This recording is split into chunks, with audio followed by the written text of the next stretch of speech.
thing doing? Not a thing. You know, it's getting me down eating in these hamburger joints. One thing you gotta learn, eat where the truck drivers eat. They know the right spot.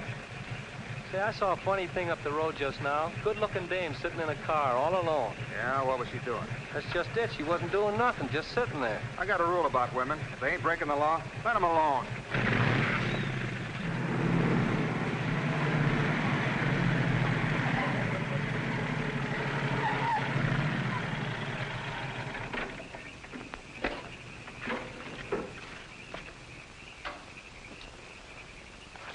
I didn't mean to disturb you, miss. Just wanted to be sure everything was okay. Excuse me, lady, but are you sure you're all right?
How is she?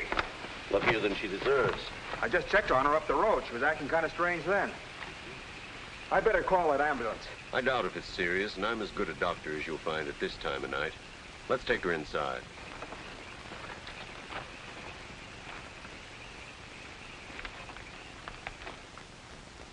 Well, no bones broken.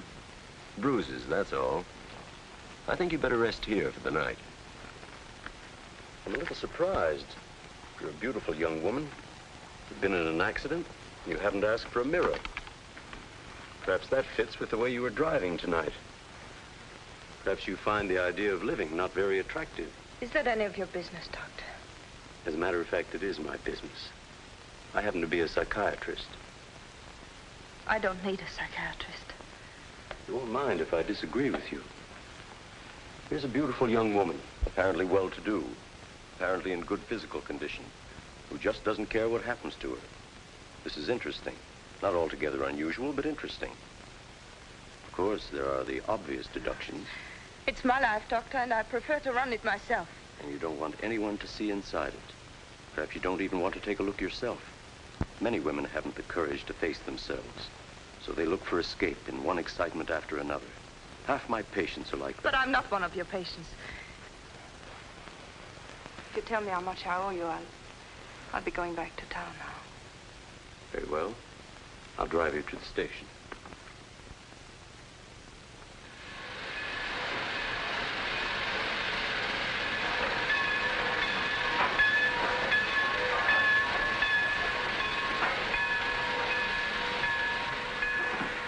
Miss Damien, you're an intelligent woman, not an idiot.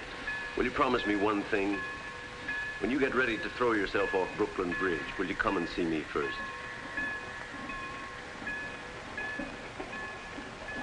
Goodbye, Doctor.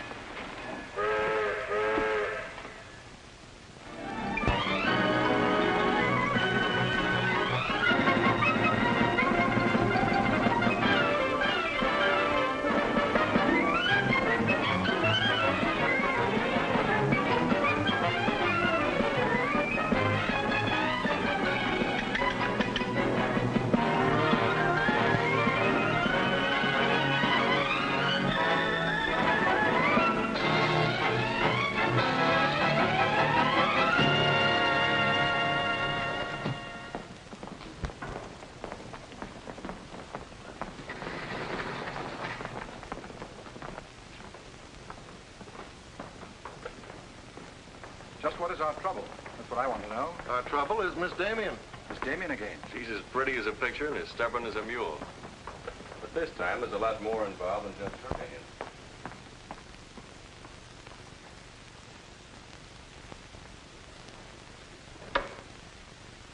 Come in, Miss Damien. We were just ripping you up back a little bit. So I gathered. There's nothing personal. It's about Mr. Cortland. Cortland. Oh, yes. He runs a jewelry store. He owns Cortland and Company. London, Paris, Fifth Avenue. You may remember him as one of our biggest advertisers. Oh, what Shirley wants to say. I know what Shirley wants to say. I always know what Shirley wants to say. He wants to know why I killed the art layout on Mr. Cortland's famous jewels. And I understand the April number goes to press without it. That's right. In the first place, it's no art layout. It's a press agent's dream. But the result is we stand a good chance of losing the Cortland account. Now, am I running my department or am I not? I haven't said anything, Miss Damien. Well, I had a talk with Cortland. He was decidedly acid about it. I'm not interested in Cortland. But if this magazine is going to submit to advertisers' blackmail, I'd like to know about it. Now, please, Miss Damien. If that's the policy, Mr. Cranish, you better get someone else to take my place. Please, Miss Damien, just a moment. Gentlemen, if you don't mind, I'll talk to you later. I thought I should bring this to your attention. You can't blame us for trying. No, of course not. No harm done, gentlemen. Madeline, you've got yourself all worked up. Come sit down. I'll get you a drink. No, thanks. I don't want one. No? What is this private blackmail of yours? Threatening to quit in order to win an argument. Oh, I'd just as soon quit. I mean it. Now, tell me, what's happened? You're all wound up. What's bothering Oh, you? nothing's bothering me. You know I don't want you to quit. I won't go into my personal feelings, but you are the best art editor we've ever had. How's the insomnia? Oh, I found some new sleeping pills. Red ones this time. Red pills to put you to sleep. White pills to wake you up. Doesn't sound very sensible, my dear. What are you doing this evening? Dining with Freddie Fancher. Oh, Freddie again. Oh, I couldn't get out of it, Victor. We're using some of his drawings next month. But it'll be the last time, I promise. Madeline, you're a bundle of lies. A very lovely bundle. Beautifully tied together. I'm trying to be honest, but you won't believe me, will you? No, my dear. Because I don't really think you believe yourself.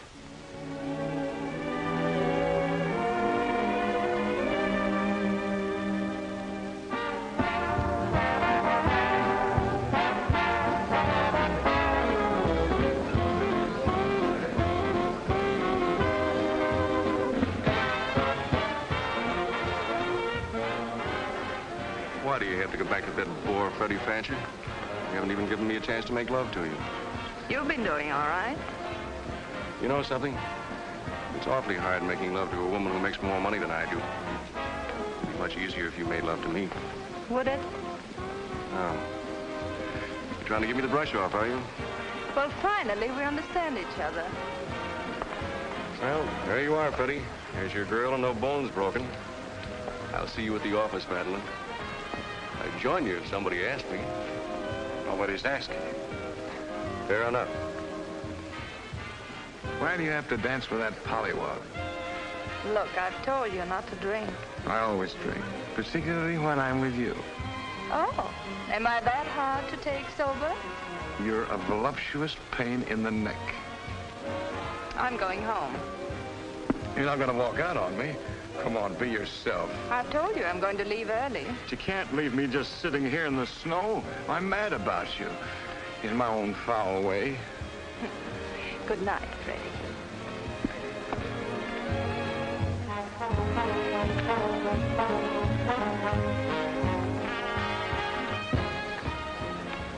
Any chance of getting a cab, Jim? I'll try, Miss Damien. Oh, Miss Damien, here's someone I know you're anxious to meet. Mr. Felix Cortland, one of our most prominent advertisers. How do you do, Miss Damien? How do you do? Mr. Garrett is the soul of tact, don't you think? He's just been telling me all about you. Oh, I hope he wasn't that blunt. Oh, you needn't worry. I always form my own conclusions. Can I give you a lift anywhere? My car's just outside. No, thank you.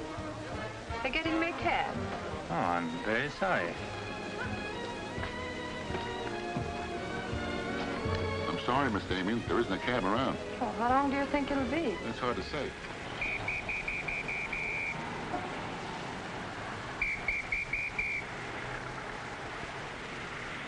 Are you sure you don't want a lift? Well, there doesn't seem to be any alternative. Good night, Mr. Garrett. Good night, Mr. Cortland.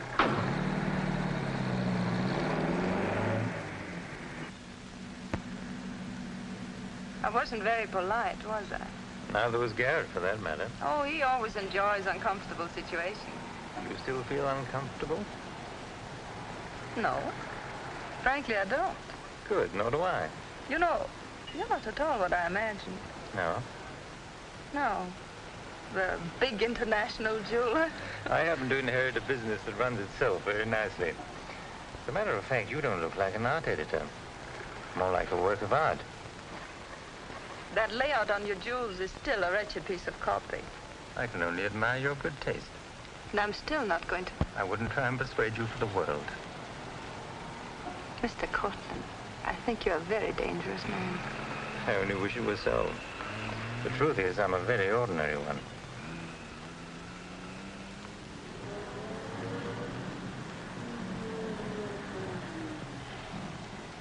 Oh, I'm sorry. I forgot to give you my address. It's my fault. I forgot to ask you.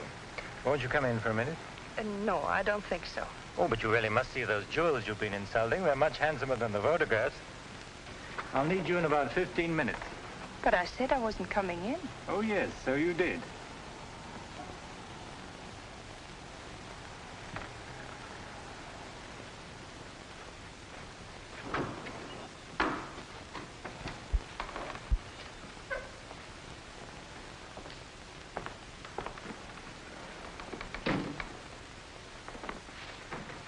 Let me take your wrap. Well, I'm only going to stay a minute here. Of course.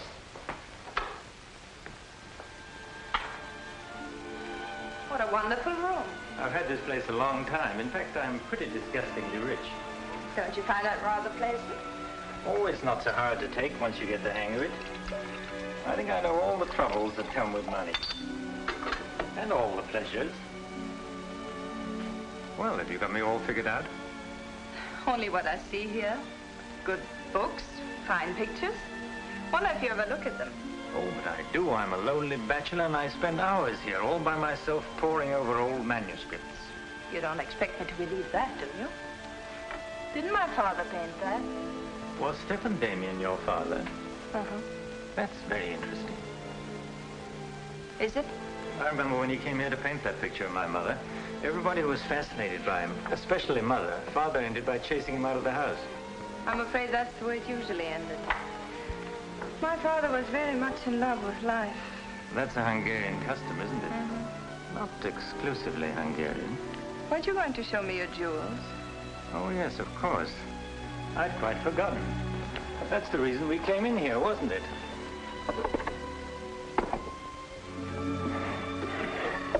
You ought to feel very flattered, Miss Damien. This safe is one of my darkest secrets. You really want to see those jewels? Not particularly. I can't tell a brilliant from a diamond. Not one person in 100 can. But then very few people are intelligent enough to admit it. Thank you. How about another drink? No, thanks.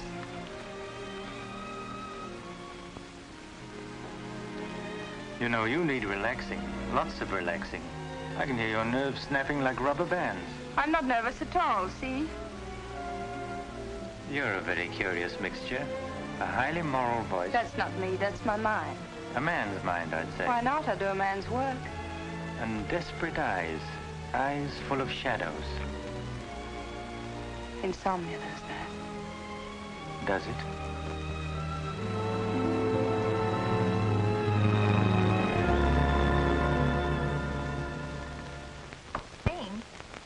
Miss Damien, give you her secretary. Miss Damien's office? No, Mr. Cortland, she's not here yet. Shall I have her call you? Yes, Mr. Cortland. Where's Glamourpuss? She hasn't come in yet. Well, who sent these? Mr. Felix Cortland. Mr. Cortland. That's very interesting. She never misses, does she? Mm-hmm. Jealous. If I'd given it any thought, I could have predicted it. Gladys, I won my bet.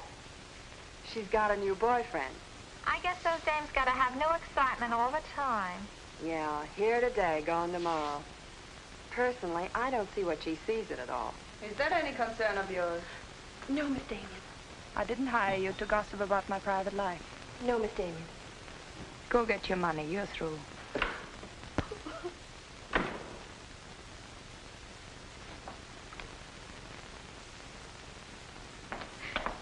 come in yet? What's the matter, sweetheart? Miss Damien fired me.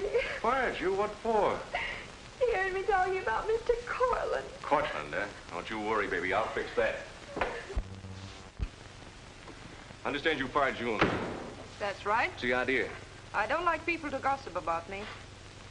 You don't, eh? No, I don't. Well, it's pretty late to be thinking about a thing like that, and it's a rotten trick to take it out on your secretary. Get out of here. You don't think your life is a secret, do you? Boys were betting 8 to 5 this morning that the Cortland layout would be in the next issue. You're disgusting.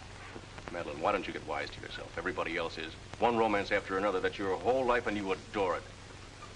Get out. You try to dress it up with pretty words, but you don't fool anybody. They know what you are, and you'll never change. Get out! You don't care because it's too much fun.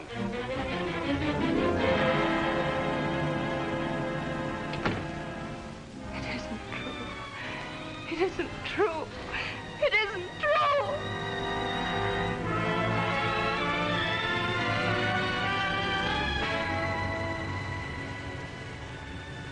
I'm a little surprised.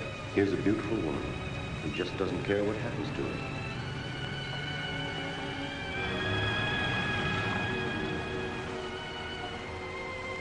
Many women haven't the courage to face themselves, so they look for escape in one excitement after another.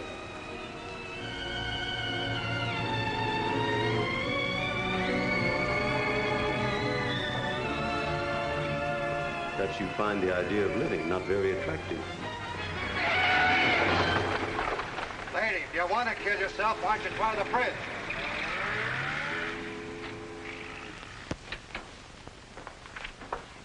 I'm glad I was right. An intelligent woman, not an idiot. Sit down. That's it. Now, if you feel like talking, just go ahead and talk. You're afraid, aren't you? Well, it's our job to find out why. To explore the shadows and throw light on what we find there. Then you'll be able to see yourself clearly and face yourself honestly. When you can do that, you won't be afraid anymore.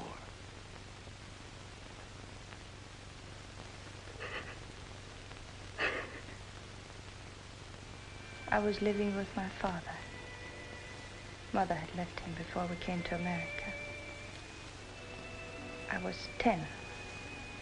And to me, the way he lived seemed romantic and wonderful. He was a successful painter, and women adored him. He went his own way and did what he pleased. Just as you've been trying to do? I suppose so. But why? Did it make him so very happy? Oh, I was certain he was the happiest man in the world. Until he killed himself. And you couldn't understand why he did it. You understand now? I think I do. Did you ever do any painting yourself? I used to. Why'd you give it up? Oh, didn't pay enough. And besides, I didn't want to be like my father. I wanted my own life. And have you been living your own life? Of course I have. The kind of life you really want? I don't know. I don't know. Don't you think you've been hiding from yourself? Did you ever try and discover the person you really were, deep down underneath? I never cared to. I'm not so sure I do now. In that case, I'm afraid I can't help you. But of course, that's entirely up to you. Shall we go on then?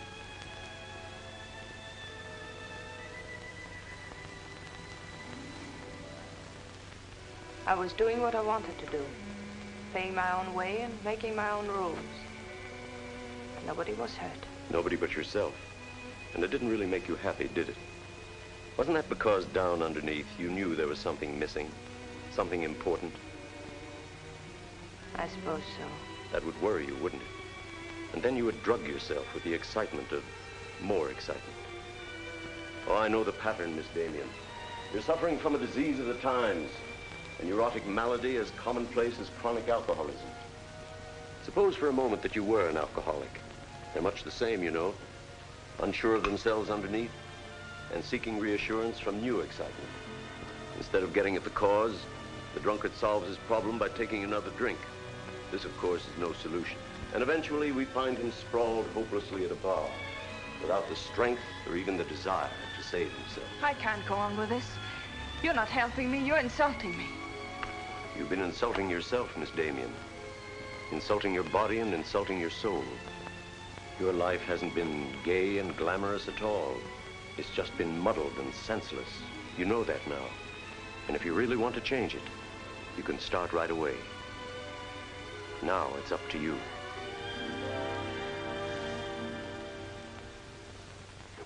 You can have my apartment, Ethel. The rent's paid till the end of the month. Darling, I feel like a vulture, wheeling over your head. I'm not in, whoever it is. Miss Damien's office. No, she still hasn't come in, Mr. Cortland. Well, I don't know exactly. Later in the day, Did he hang up? Yes, good. Let me call him back, darling. You may be sorry later. Everything in this pile returned without comment. This I would ask to see more of their work, and these you may be able to use. But you haven't given me your new address. I'm not giving it to anyone.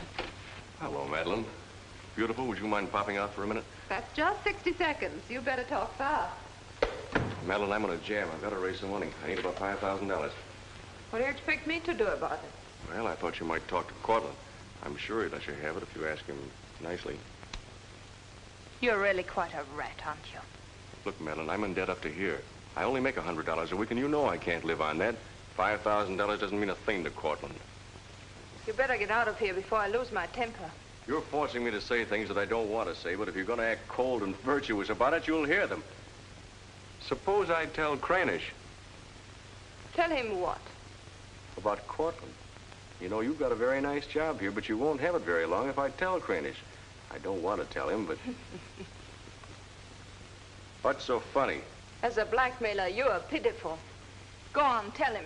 Tell him what a rat I am, and you are, and he is. Go on, use my phone if you want, and my desk, and my office. I'm through with all of them.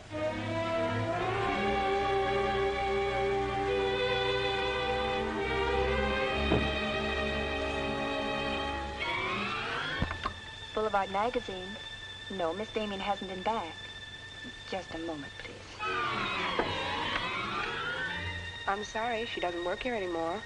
You might try at her home. Waldorf Apartments. Waldorf Apartments? Miss Damien? Oh, no, she gave up her apartment. Why don't you try the post office? Dahlgren? Dalton? Dalton? Damien. Here, Richard Caleb, 137 West 50th Street. Well, I've nothing to do except that Miss Damien has taken my advice as a doctor. She'd been living in an area of infection, and she's removed herself from it. I take it you consider me part of the general contamination. Now, you've come here for information, not diagnosis. I usually charge a fee for insulting people. I'm willing to pay for data of any kind. Yes, I gathered that. But I have nothing for sale. I suppose you're being very ethical, but I'd like to talk to Madeline. In your presence, if you wish. Miss Damien is living under a different name in a different world. She told me to tell you, if you inquired, that she was busy growing a new soul. Now, would you please keep off the grass? Goodbye, Mr. Cortland. Bye, Doctor. Doesn't it ever worry you, playing the almighty in this fashion? Not particularly. I'm used to it.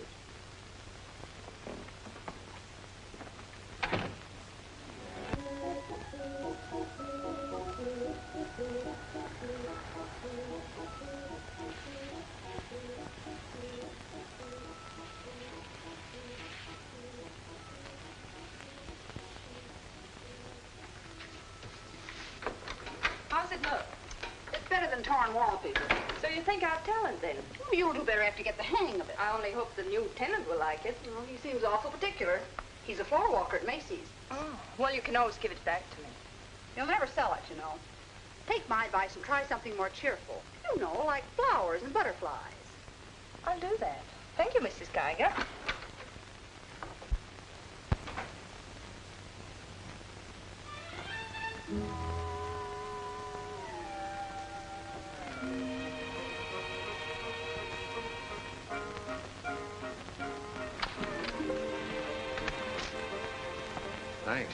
saved my life.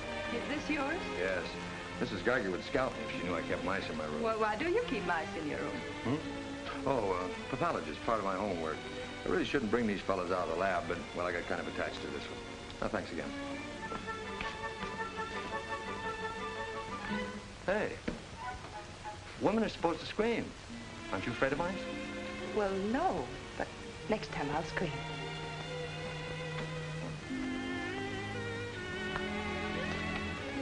Good afternoon, Miss Green. Hello, how's the work going? Oh, all right, I think. Yeah.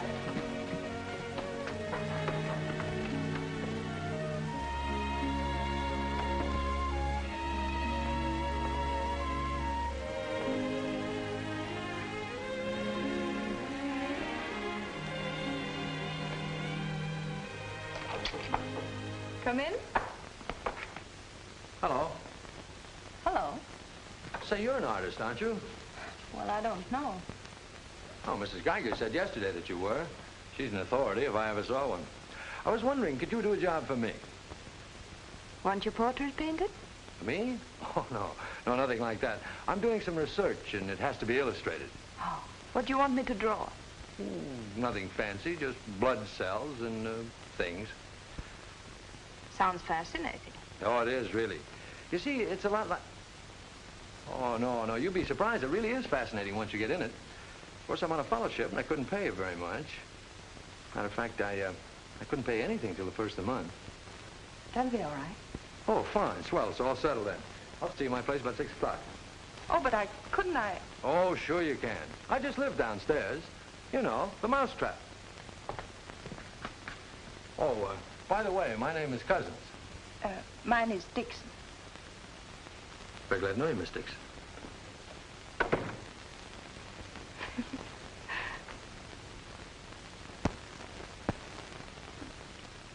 Just what am I drawing? Am I allowed to find out? Sure. Effect of antireticular serum on cell tissue. That's all I wanted to know. Oh, say, that's quite good. I'll take it to the lab with me in the morning. Just about ready for the next one. Do you realize it's 12 o'clock? Oh? I haven't had my dinner yet. And you haven't either. Oh, gosh, I'm sorry, but, well, I got so wound up on this. So did I, but now I'm hungry. Well, tell you what let's do. We'll go out and eat. That's a brilliant idea. I'll get your coat. Do you do this all the time? Only since I got out of the Army. I was lucky to get this job of research. Now I've got to get it finished. Then what? Oh, then I go back to Oregon and become the usual respectable small-town doctor. No mice? No. No mice. Head colds and belly aches. $5 a visit. Maybe you'll like it. You'll get some rest. Oh, I'll get plenty of rest, all right, but I don't think I'll like it. You folks going out this time of night? That's right. We're meeting a few friends at the Busy Bee cafeteria. We don't want to miss the floor show. We'll have to hurry. See that he eats. He hasn't got any more sense than a goose. I'll feed him with a spoon. I got onto it first up in a little town in Germany while I was still in the Army. I'd met a couple of Russian medical officers who were working on antireticular, and, well, they were pretty steamed up about it. Kaiser? No, thanks. We got together the first night over a bottle of vodka. I remember the town was still burning. So maybe it was the vodka, but anyhow, we got to talking about antireticular, and, well, I guess I got pretty excited. You mean you speak Russian? Over a bottle of vodka, anybody speaks Russian. Care for some coffee? No, thanks, I've milk. Oh, one, please. At any rate, I promised myself that night that just as soon as the war was over, I was going to do a job of this. You haven't stopped to eat ever since. That's an error I'm just about to rectify. $1 even. There you are. Thank you. Thank you. You, sure you've got everything you want? Oh, yes, thanks. You know, I don't think you're much of a doctor. Do you call this a sensible diet? Pancakes and pickles? Well, scientifically, there's two kinds of diets. The kind that doctors prescribe and the stuff they eat themselves. Oh, but you're always in such a rush. You can't make scientific discoveries that way. Sure you can. Take Banning. He saw some flies nibbling at a piece of pancreas. Figured out that there must be sugar in it, and in 1 minute he had the idea for insulin. You know, you're a very lovely girl. You're not being very scientific, Doctor. Oh, but I am. It's the very heart of science. It's the truth. Let's talk about insulin. Insulin.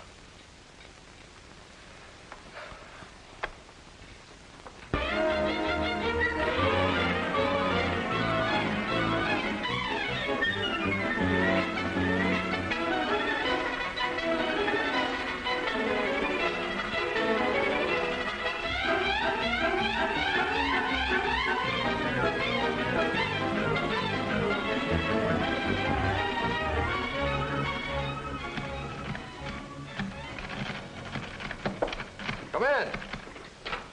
Hello. Hello. Say, did you buy these new manuscript covers? Yes, are they all right? Oh, sure, they're fine. How much they cost? Oh, nothing at all. Something like 20 cents. Oh, nothing at all, huh? You know you can buy a pair of good mice for 20 cents? David, I have some wonderful news. I just sold a picture. No fooling. Who bought it? The floor walker downstairs. He said it's almost as good as a photograph. Well, the man has great taste. Oh, I think it's wonderful. I'm proud of you. And I'm a little proud of myself, too. David Cousins on Anti-Reticular. Oh, David, it looks fine. It's important, isn't it? I mean, not just to you, but really important. Well, it won't cure all the ills of man or beast, but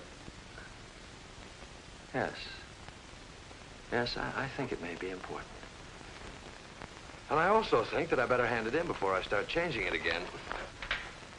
Like to come along? Oh, could I? Well, sure, why not? I think you've been drawing blood cells long enough. It's time now for you to meet one of them face to face.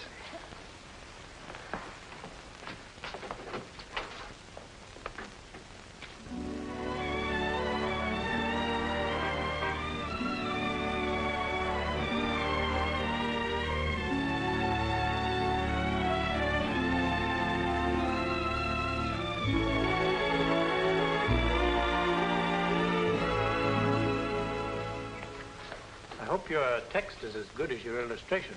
I hope so, too, sir.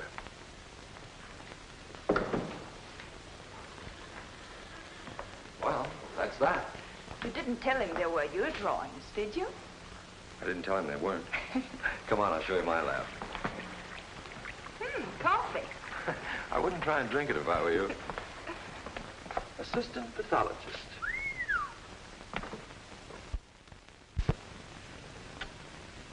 Well, this is me. How do you like it? Oh, I think it's wonderful. But how do you find anything in this place? Been here for 6 months and I haven't lost anything yet. Doesn't matter anyway. The boss okays my research, I'll be out of here in a week. Back to Oregon? Yes, back to Oregon. All that way just to make a living. Is it as bad as all that? Oh, what's the use in kidding, Madeline? I'm so much in love with you, I can't see straight. I haven't done any work in here for days. I just sit around waiting until I can see you. I know. Because that's just what I do. Wait to see you. Darling. Oh, darling, I never felt like this about anyone before. Tell me, when did you first know? Oh, when I first saw you, I think. Yeah, me too. I'll never forget you standing in that hall with a mouse in your hand. Only I didn't know then what was happening. I thought I had the flu. Will you marry me? Oh, David. Well, will you? We don't know each other. I mean, you don't know me. Oh, but I do. Of course I know you. Now, what do you want to know about me? David Cousins, M.D., University of Oregon, Captain Medical Corps Reserve, young, healthy, and very much in love. Will you marry me? Oh, please don't ask me now. Well, I've got to ask you now. I want to marry you now. Please give me time, David. I'm all mixed up. I'd like to go home now. All right.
You haven't answered a rather important question I asked you.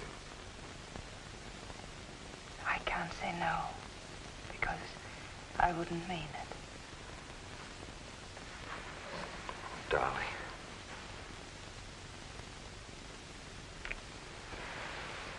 David, I do love you.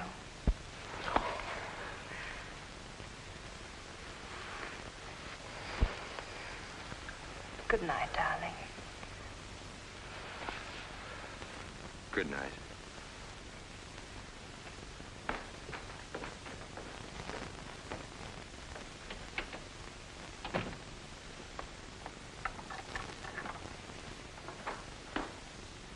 Hadn't you better close the door?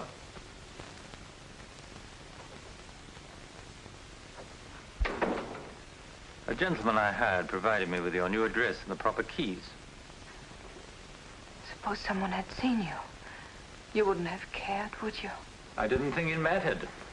You see, I expected to find you wretched and lonely, grappling with your complexes. Rather naive of me. Will you please go? Of course I'll go. But before I do, wouldn't you like to tell me about him? Why? I'm in love. Now, laugh if you want. I don't feel like laughing. I've always wondered if it were possible for people like you and me. And you think you've really got it? Love eternal, the fireside, the slippers, the whole thing? Yes, the whole thing. I'm very glad for you. And I think I'm a little sad for myself. You haven't told him, have you? Told him what? Well, about me, for instance. Why should I tell him? You're absolutely right. You shouldn't. Men prefer to keep their illusions, don't they? Please go. If you ever need me, you'll let me know, won't you? And don't call the past too many names.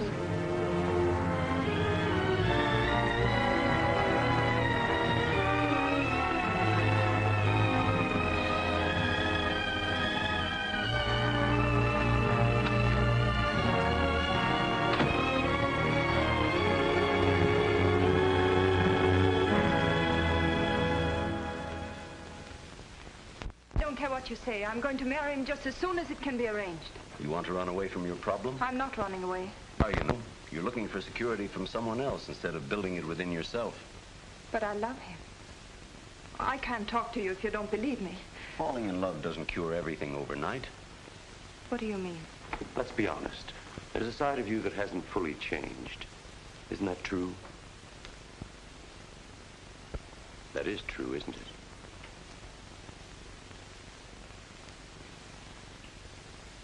Yes.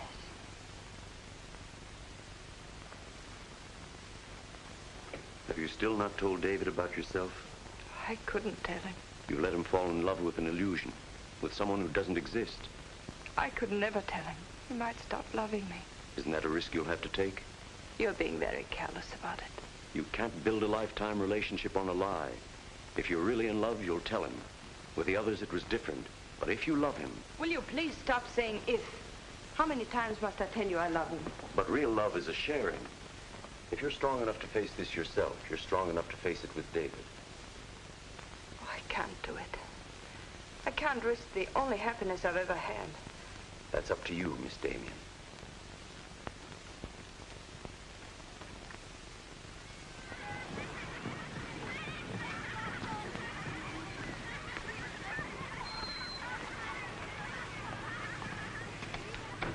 Hi. Hello, darling. You're home early, aren't you? Well, I didn't get fired, if that's what you mean. Dr. Lutz read my paper. Really? What did he say? Well, he liked it. Oh, David, that's wonderful. The only trouble is he thinks it's so important he wants me to go to Chicago and read it before the convention. Oh, David, no. Well, that's not my idea. I don't want to go. Well, when will you have to leave? Tonight. Gotta catch the 8 o'clock plane. And when will you come back? Oh, I don't know. A few days. But I tell you what. As soon as I get back, let's get married. You can get a license in 3 days, and it only takes 15 minutes to get married. You still want to marry me, don't you? Oh, more than anything in the world.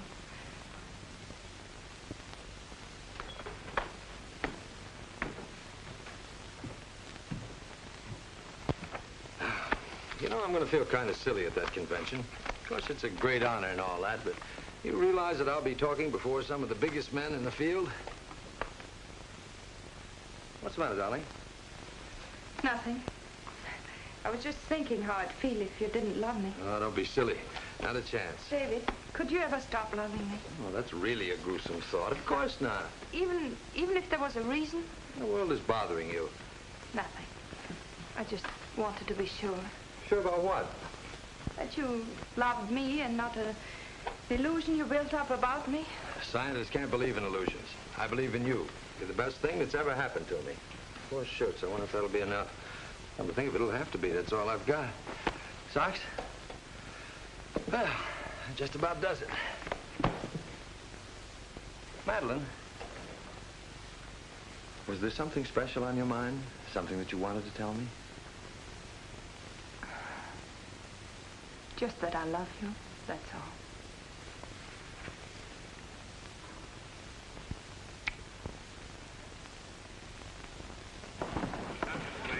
Flight 41 now loading at Gate 6 for Chicago. Passengers on Flight 41 for Chicago. Write me every day? Every day. Hope you miss me. Hope you suffer like a maniac. I will, I promise. Oh, gosh, I hate to leave you. You know, I'm going to be jealous. Jealous of what? Oh, I don't know. Nobody, everybody. Just jealous. Darling, I belong to you, don't you know that? I'm only alive because you love me. We'll be married the minute I get back. Well, look who's here. If it isn't Madeline. How are you? It's been a long time. David, this is Mr. Garrett. I used to work with him on a magazine. Howdy, Garrett. I quit the racket, though. Or perhaps the racket quit me. Garrett's doing some confidential work for me now. How are you, Miss Dixon? This is Mr. Cortland, David. Dr. Cuss is my fiancé. You're a very lucky man, Doctor. I think so. Well, goodbye, Miss Dixon. My congratulations to you both. Oh, thank you. Good night. Good night. I don't believe a minute of it, do you? Garrett, you're a very cynical man. You don't believe in true love. You don't think Madeline does either, do you? I don't know, but I've always been fascinated by miracles.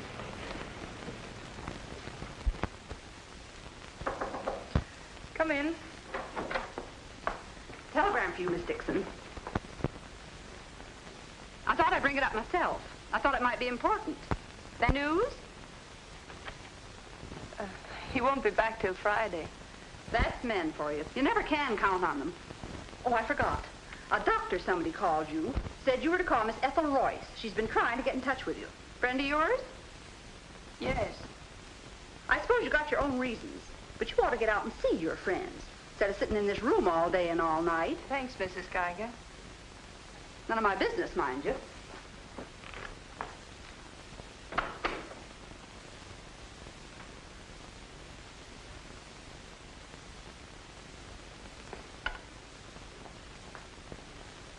Ethel, this is Madeline. Madeline. Darling, but this is really a voice from the dead. I pestered that doctor of yours for hours. I just have to talk to you. Well, what about? Will you remember that art supplement, the one you started? Well, I do need your help, dear. I'm in an awful mess. Sorry, dear. I'll never come into that office again as long as I live. Oh, but I wouldn't ask you to do that. Just meet me somewhere. It'll only take an hour, I promise. Well, if it's just the two of us. All right. I'll be there at 5. Oh, so relieved. We were really desperate. Wonderful. I'm just dying to see you. Bye, dear. She'll do it. Good. Wonderful thing, professional pride. It never dies. How'd you sound? Awful. What do you expect? Too bad. Victor, I don't want you to be there. Wouldn't think of spoiling your reunion, my dear. I don't trust Madeline, doctor or no doctor. Nor you either, my sweet.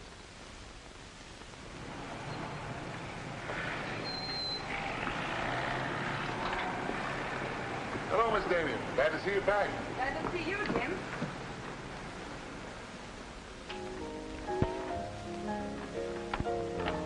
Hello, Luigi. Is Miss Royce here? She just came in, Miss Damien. We missed you, Miss Damien. Have you been away? No, but it's nice to be back just the same. Hello, Ethel. Darling, you look wonderful. A little pale, but so interesting. You know, I can't stay very long. Oh, I understand, dear. We'll get right to work. The usual, Miss Damien? Well, I don't know, Carl. You'd better. Wait till you see the mess I'm in with the supplements. All right, Carl. Darling, I'm just dying to hear what you've been up to. You must tell me everything. but there's nothing to tell. Come on, let's go to work.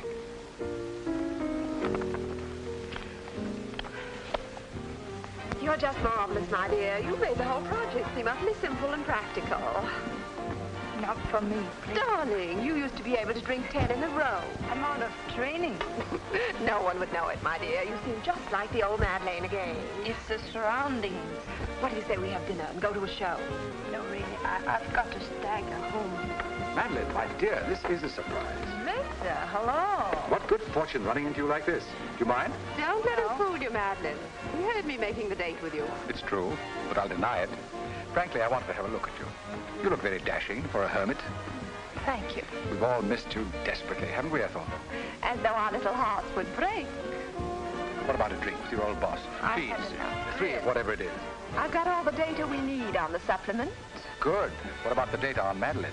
No data. Now, if you'll excuse me, I You really can't go now. Look who you'll run into. He's seen you. Mr. Garrett no longer graces our staff.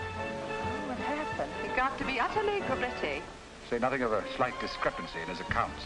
Mr. Garrett believes that the world owes him a gay life, no matter who pays for it. Well, hello, stranger. How are you? Wonderful.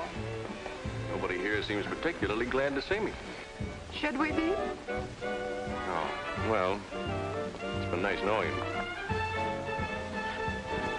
There goes one reason for my ivory tower. What? Darling, I'm constantly running into men who adore you. Slews of them. Hated them all.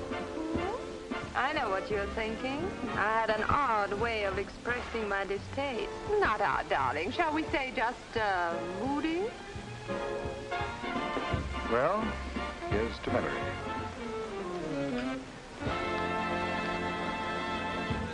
May I speak to Mr. Cortland, please? Just a moment, sir.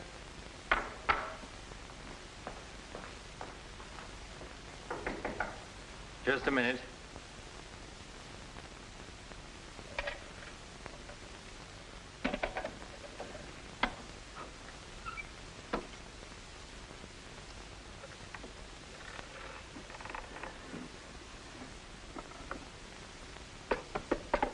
Come in. Mr. Garrett on the phone, sir.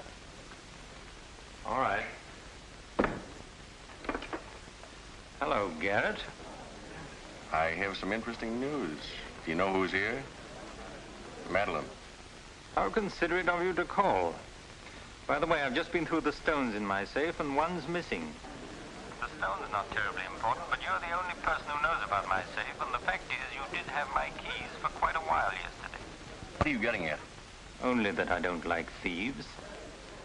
But you're being ridiculous. Let me come over and talk about it. There's nothing to talk about. I'm taking it up with the police. But, Cortland, you can't do that.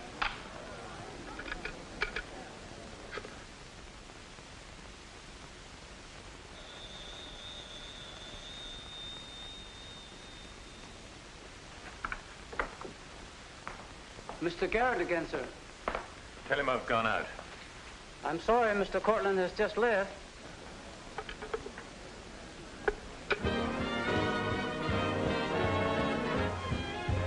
Are you all right, darling? Of course I am. You're not going to disappear again. Oh, yes. Back to my treetop. It's raining. Let me drive you home. Oh, no. Ethel wouldn't approve. Good luck, my dear, in your treetop. Bye, darling. Well? Let's face it, she's a changed woman. She'll never change, darling. She's just got herself a new set of words, that's all.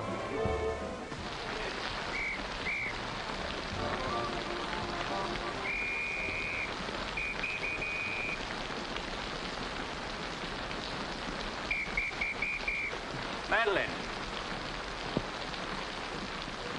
Hop in. No, thanks. I'm waiting for a cab. Don't be silly. There are no cabs. You'll get drenched. Please. I'll drop you off. I'm going home alone. Come on, in you get.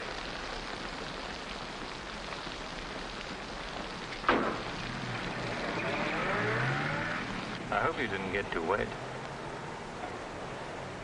Your concern is touching. Quite a coincidence finding you in the rain. Is it? I can't lie to you, especially when there's no point to it. I was informed you were playing hooky. You're detestable. I'm really not detestable at all. I happen to be very fond of beauty, which shouldn't be a crime in your eyes. Please, no debates. I'm a little dizzy. A good dinner will soon take care of that. Why do you always hound me? You know I despise you and everything you stand for. There's always a chance I may be able to improve your opinion and your manners. I'm sleepy. You know you're very lovely. Please don't bother. I'm not listening.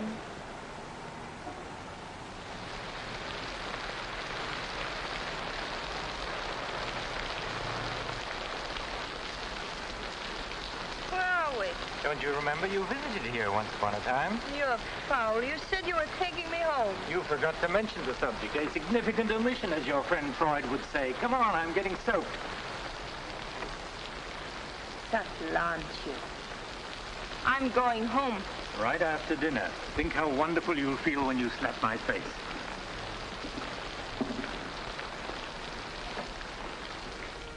That'll take the chill out of your bones and maybe even your heart. Still cold? Oh, no. It's quite warm in here. Cigarette? Thanks. Very warm. Light?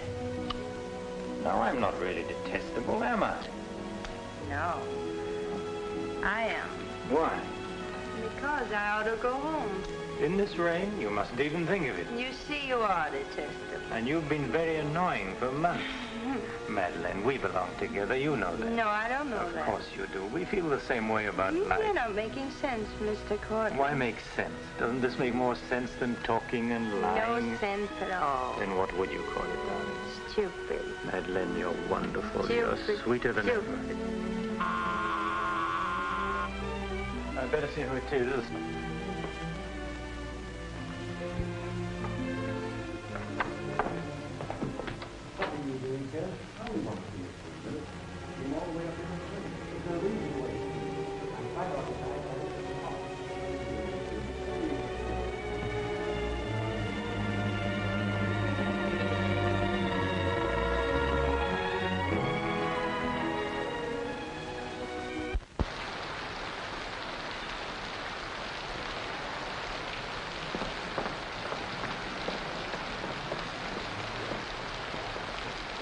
But I tell you, I'm going to raise the money. I'll pay you, honestly. I don't like dealing with thieves. That's a job for the police. If you swear out a warrant, you'll never get a dime. Look, I didn't sell it. I just had to have some money temporarily. Here's the pawn ticket. I'm not interested in pawn tickets. Good night, But, Captain. Carter, you've got to give me a chance. I said good night.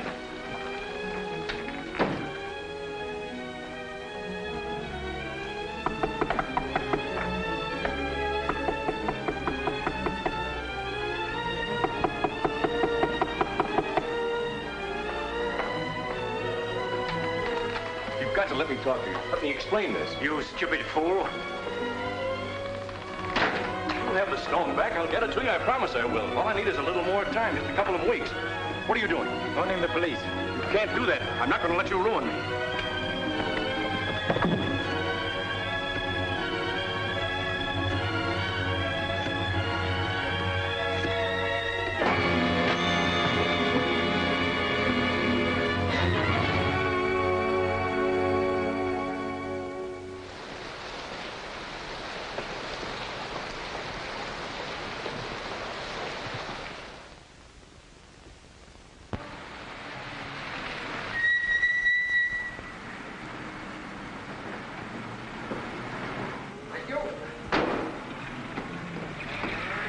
You're looking very lovely this morning, Mrs. Geiger. You wasn't expected back until Friday. That's what I like. A cheery welcome home.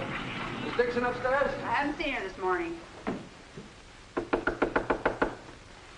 Who is it?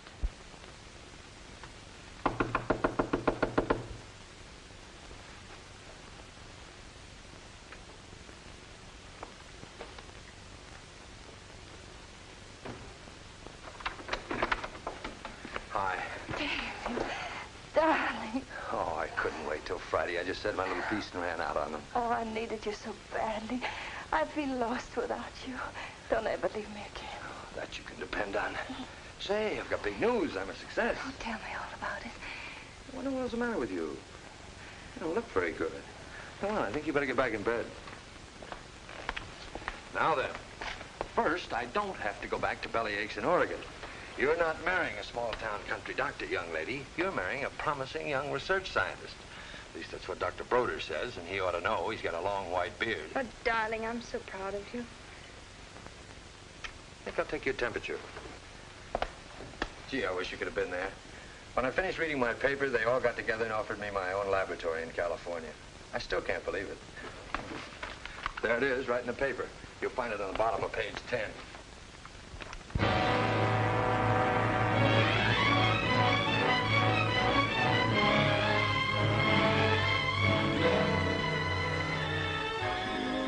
He makes you feel that you're really important. You know what he said to... Madeline. Madeline, what's the matter? David. Oh, darling, you're cold as ice. You've got a chill. You stay right here. I'll be back in a minute. Oh, don't go. Don't leave me. I'll only be a second. I want to get a hot water bottle and some more blankets.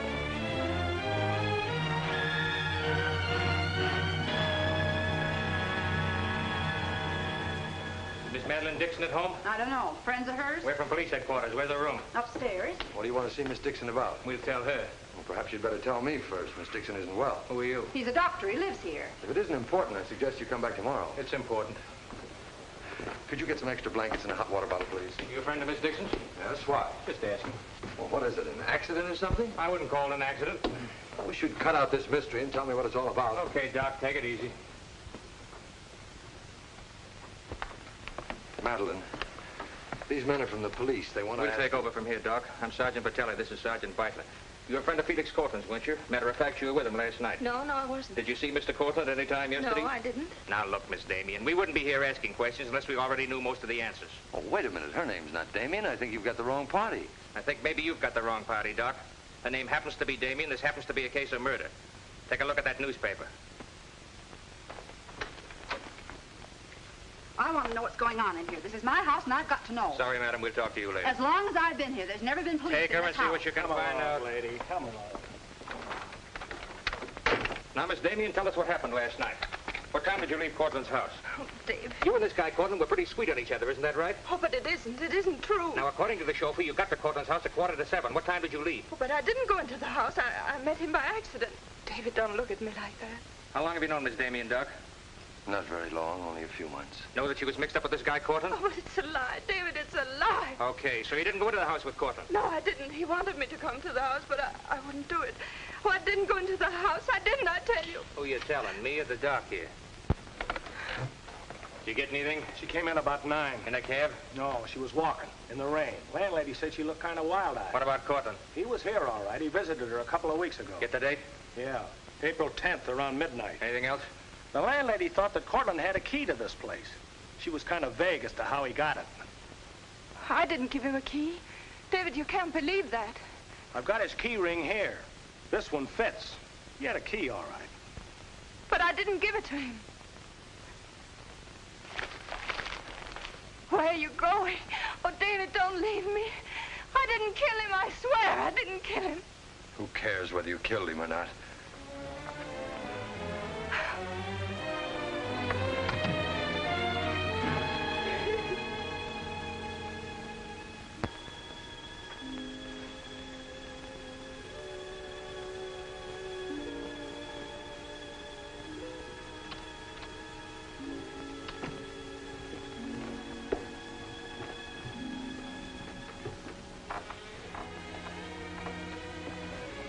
Could I see him for just a minute? Well, it isn't regulations. Okay, 60 seconds. David, please listen to me. You lied to me. You've always lied to me. But I'm not lying now. I didn't want to go with him. He said he'd drive me home. And he made love to you, didn't he? Oh, don't deny it. Of course he made love to you. He had a key to your room. I should have told you many things. I tried to, but I just couldn't. If this thing were so innocent, you would have told me. When I said I was in love with you. When I asked you to marry me. I was afraid, David. I was afraid you wouldn't understand. You bet I wouldn't. Before I met you, I was horrible. But you changed all that. You made me sane and happy. Why keep on lying? You tried that upstairs and it didn't work. Look, I was in love with you. All right, I made a mistake. I thought you were something wonderful and you turned out to be something else. So let's just forget about it. The only thing that you can do for me is let me alone. I love you, David. I'll always love you.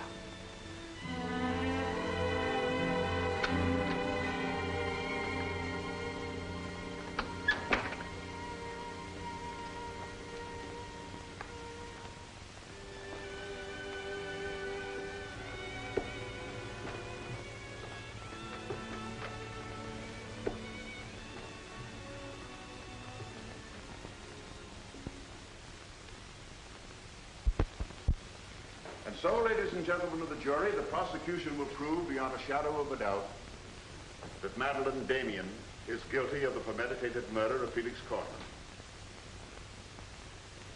We will prove that she was in his apartment the night he was murdered. We will prove that her fingerprints are on the table lighter with which he was murdered. And we will prove further that she had a motive for the murder. For after all, this is a very simple story. To one man, Dr. Cousins, she was a pure and noble woman. To the other, Felix Cortland, an irresponsible light of love. Too self-indulgent to be faithful to the man she wanted to marry. Too weak and lacking in character to break with Cortland. Her twisted soul was bent on a heartless deceit. To make one man believe what all others knew to be a lie. And when Cortland threatened to expose her, she went to his apartment to plead with him in the only way she knew. She embraced him. She made love to him. And when, in spite of that, he threatened to expose the lie that she was living, she silenced him forever. Ladies and gentlemen of the jury, the state asks you to find Madeline Damien guilty. Guilty of murder in the first degree. On the night Mr. Cortland called on the defendant, did you let him into her apartment? I certainly did not. How did he get in then? He must have had a key of his own. The key of his own? Where was the defendant when he arrived? Out with the doctor, I suppose, pulling the wool over his eyes.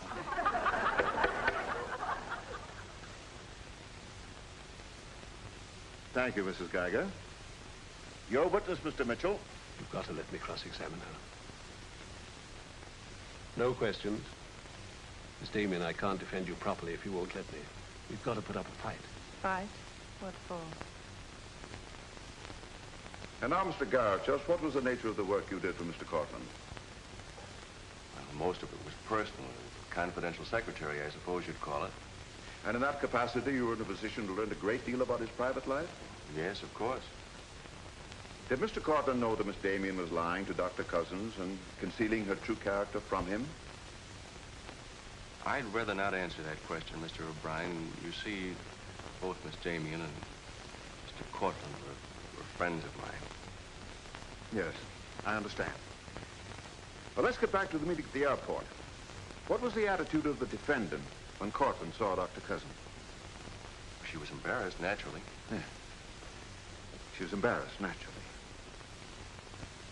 Thank you. Your witness, Mr. Mitchell. I've got to cross-examine. If I don't, we haven't a chance. Don't ask him anything. No questions. Were you a close friend of the defendant? Yes, I was. Did she confide in you on matters of a personal nature? Yes, she did.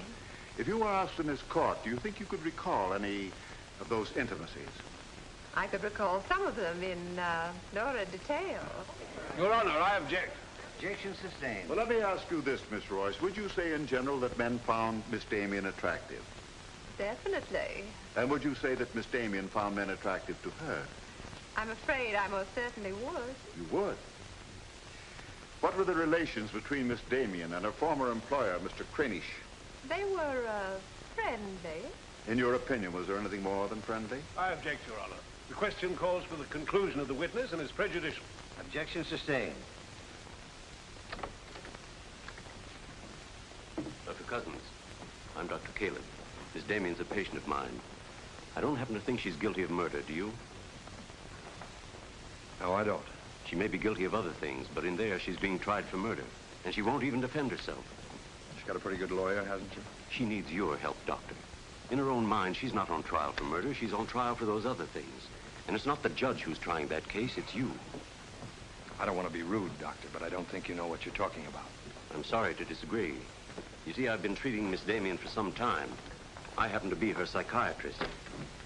Dr. Caleb. I'm sorry to have bothered you, Doctor.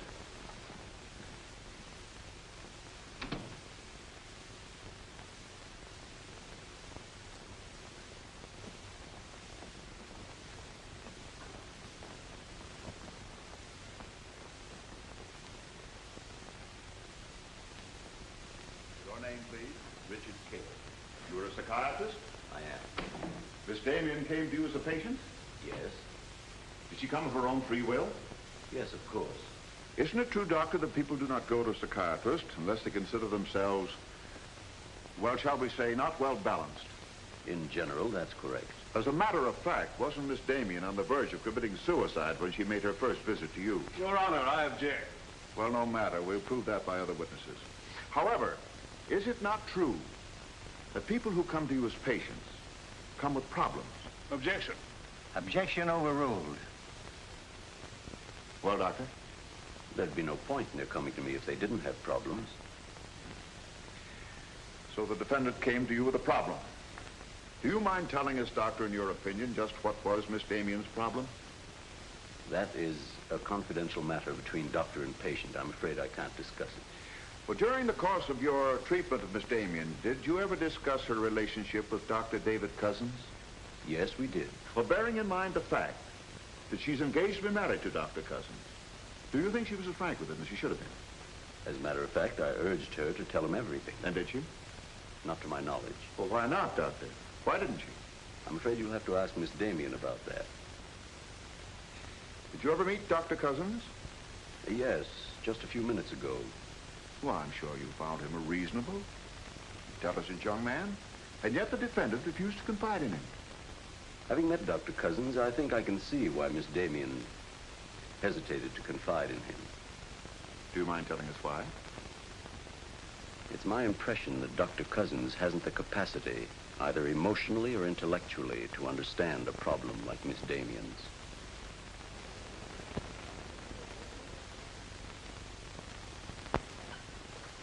How's the trial going, Doctor? Not very well, I'm afraid. There's a Dr. Cousins in your office. Oh? He said you weren't expecting him. As a matter of fact, I was expecting him. Hello, Doctor. Sit down, relax. Tell me, is this a professional or a social call? Dr. Caleb, you said some pretty rough things about me this afternoon. Yes, I did, didn't I? I think I'm entitled to an explanation. So do I. As a matter of fact, I'm very glad you came over. I wanted to talk to you about Miss Damien. I'm not interested in Miss Damien. I'm glad to see you're still in love with her. And I'm not in love with her. All the better. Then we can approach the subject of Miss Damien as one scientist to another. You see, I'm interested in Miss Damien because she's a patient of mine. I believe I was well on the way to solving her problem. It would be most distressing to me if she were to die now for a crime she didn't commit. It would be as though you had lost one of your white mice, one that you had just inoculated. What's all this got to do with me? Only this, that when you testify tomorrow, you'll be asked to tell the truth, the whole truth. The whole truth about a human soul is a complicated proposition. Now, I'm not going to tell you anything about Miss Damien that you haven't already heard. But isn't it possible that you've picked up a few stray facts and added them up to a conclusion that's entirely wrong?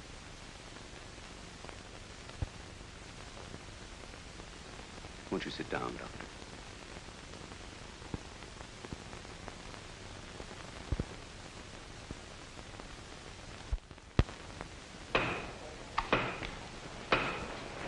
Hear ye, hear ye, hear ye. The court is now in session.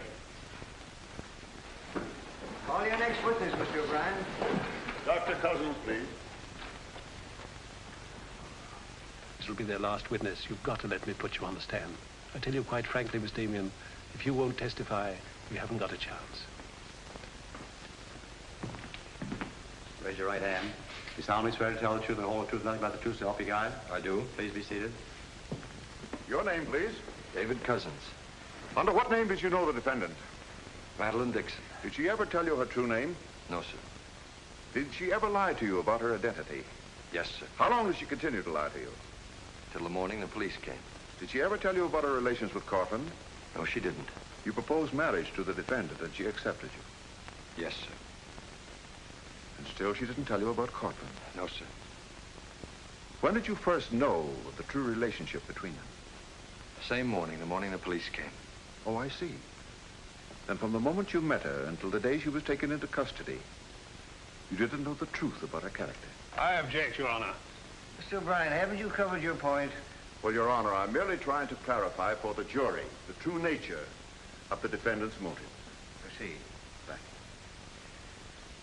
you. One more question, Dr. Cousins. If you had known the truth, would it have affected your love for the defendant? Your Honor, I must protest. Let him answer. Objection withdrawn.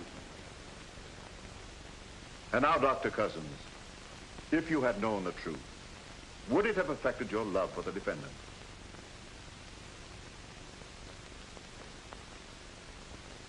I was in love with Miss Damien then, and I'm in love with her now. Your witness, Mitchell? No questions.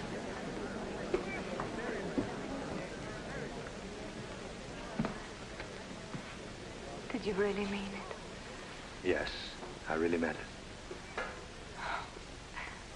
I can't believe it. Now will you let me put you on the stand?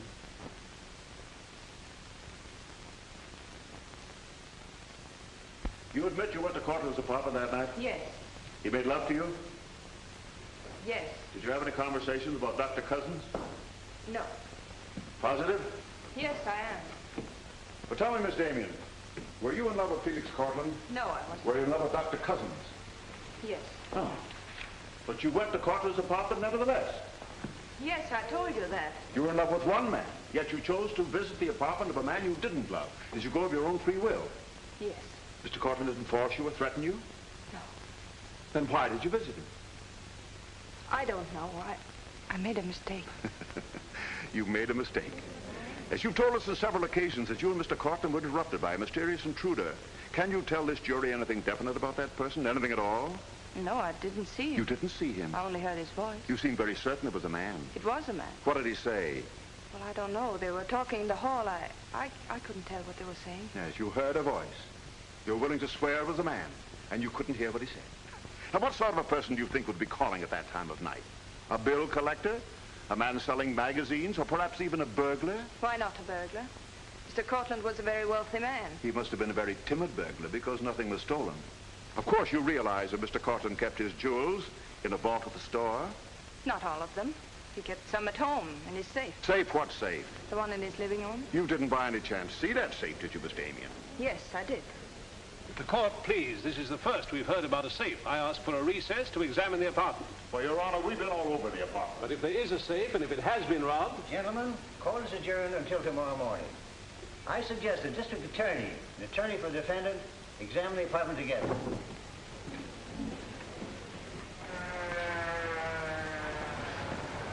What about this safe, Mr. O'Brien? What safe? How about some papers on the inside, Mr. O'Brien? You boys better wait outside. I may have a statement for you when I come out. Mr. O'Brien. Huh? Mind if I tag along? I don't know why you're sure. The fine witness you turned out to be. Couldn't help that, sir. All right, Garrett, where's the safe? Me, Mr. O'Brien? I don't know of any safe in here. I didn't think you did. If you want an unbiased opinion, I don't think there is a safe. Well, here's the learned counsel. Perhaps he knows. Where's the safe, Mitchell? My assistant's checking the location with Miss Damien. He'll be along in a minute. Oh, you're on a dead one. While we're waiting, maybe Mr. Garrett could tell us where the safe is. I've asked him, he doesn't know. I don't understand that, Mr. Garrett. You were very close to Cortland, weren't you? That's right. I'm sure if there was a safe in here, I would have known about it. At least I would have seen the key to it. The answer's very simple. There is no safe. What did you find out? I got the dope on him, Mr. Mitchell. Splendid. It's over here in this bookcase. You were wrong for once, Mr. O'Brien. Could be. What do you know about that? Have you got Cortland's keys? There they are. Thank you. That looks to me very much like a safe, Mr. O'Brien. Yes, it does, doesn't it? But not like a safe that's ever been robbed. I don't think a good burglar would leave those behind. I guess we're right back where we started from. Well, I've seen all I want. How about you, Mitchell? You win this round. Lock it up, sir. Yes, sir. See you in court, gentlemen. I'll give you a lift, Doctor. No, thanks. Sergeant, I have some papers here, Mr. Cortland's I'd like to put in order. Do you mind if I stay? It's all right with me. We're finished with the place. Thank you very much. Anything I can do for you, Doctor? Oh, I was just curious about something. I've never seen a safe like that before. One that operated with a key. Come to think about it, I guess I haven't either. Normal assumption about a safe is that the lock works on a combination. Yes, I guess most of them do. I was wondering how you knew that this one worked with a key. You said you'd never seen the key to it. Did I say that? Uh-huh. I guess I must have said something I didn't mean. Oh, I see. There could be another explanation. Really? Yes. That you were lying when you said you'd never seen the safe before. You're not serious, are you, Doc? I'm a scientist, Mr. Garrett. When we get hold of an odd fact, we consider every possible explanation. We make some of our most important discoveries that way. Well, it must be fascinating work. Yes, it is. Suppose I had known about that safe, which I didn't. What would that prove? Frankly, nothing. But it does suggest a theory. You were very close to Cortland. You knew about the safe. Maybe the safe was robbed. Perhaps he found out about it. He was quarreling with a man in the hall the night he was killed. Maybe that man was you. That's a very interesting theory. Yes, isn't it? Well, as I said, I'm a scientist. When we hit on a theory like that, the next thing we do is to test it. That's all I'm doing. I see. Then you won't mind having a little talk with the police? Why, no. Why should I? Fingerprints. But then, of course, if you've never seen the safe before, you won't mind them checking it for yours. Oh, certainly not.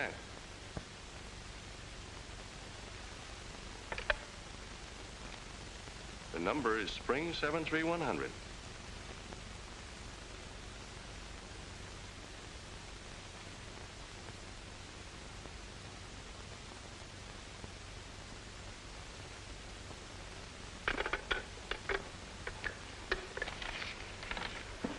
Okay, Doc. No hard feelings. Don't you think this sort of thing is rather out of your line, though? I guess maybe you're right. Bye, Doctor. Goodbye.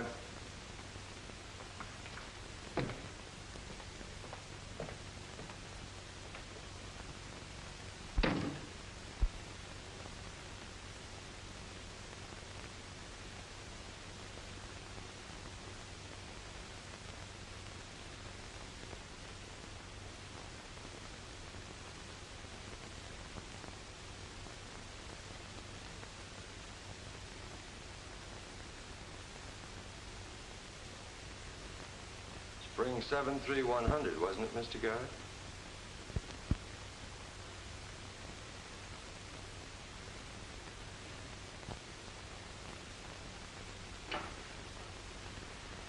I guess maybe I underestimated you, Doctor.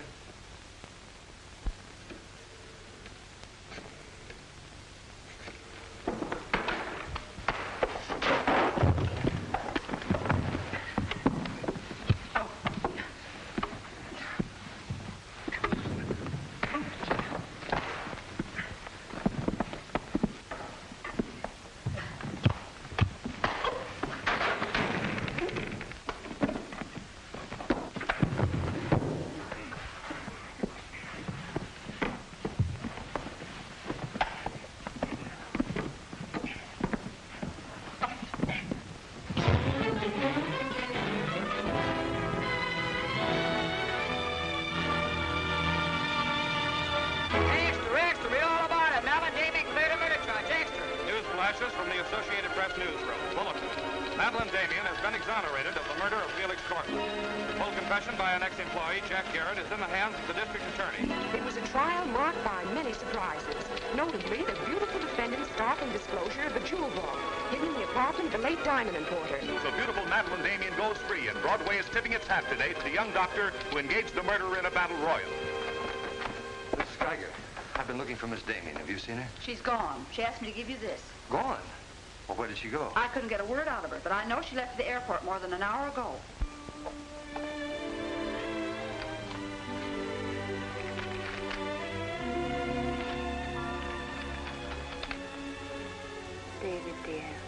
I can still hear your voice in that courtroom, and I'll never forget what you said. You did much more than save my life. You made my life worth saving. I can't bear to tell you how much I love you and want to marry you. But right now, that wouldn't be fair.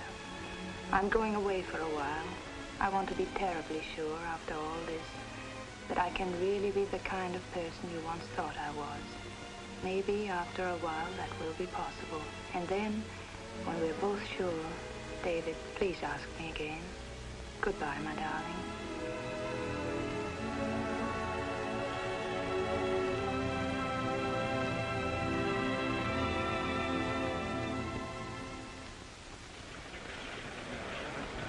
Passengers on Flight 41 boarding at Gate 6. Will you try and see him once in a while? Of course. You see, I want to be sure of myself. I'm sure of you. Are you really? After what you've been through, I'm very sure. All aboard, please. Goodbye. I still think you're making a mistake.